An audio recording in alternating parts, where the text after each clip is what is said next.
Well, the Clintons are spending a lot of time in the unexpected primary battleground of Kentucky these days. Bernie Sanders headed that way, too. The contest there and in the remaining primary states is about more than just delegates, as Clinton tries to choke off the Sanders momentum. Here's senior political correspondent Mike Emanuel. In North Dakota, which votes in June, Bernie Sanders told enthusiastic supporters he needs their help to pull off a shocking upset. It is a very steep climb, but we have a chance to end up the Democratic nominating process with more pledged delegates than Secretary Clinton. Okay, so it's a steep road.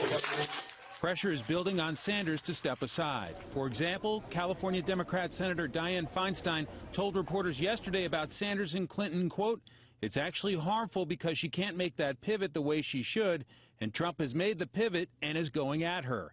New York Democrat Congressman Steve Israel told the AP, quote, "I would just hope that he would understand that we need to begin consolidating our votes sooner rather than later."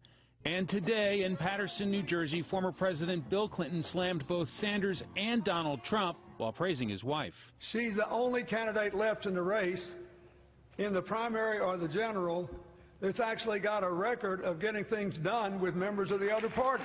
Hillary Clinton and Sanders are heading for a showdown in Kentucky. Clinton is due to return there on Sunday to drive African-American turnout after running ads and spending time there earlier this week.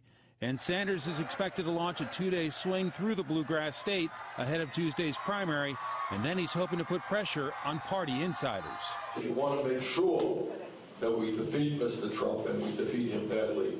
We think our campaign is the shortest campaign to do that. We will be talking to the superdelegates who have come on board Secretary Clinton even before I was in the campaign. However, some Sanders staffers and volunteers appear to be working on a plan B if a political miracle doesn't happen.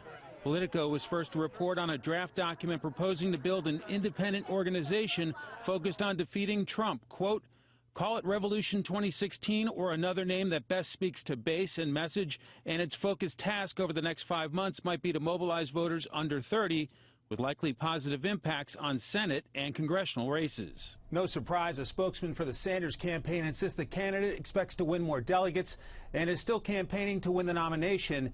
He's calling the draft plan totally irrelevant. Doug? Mike Emanuel. Thank you, Mike.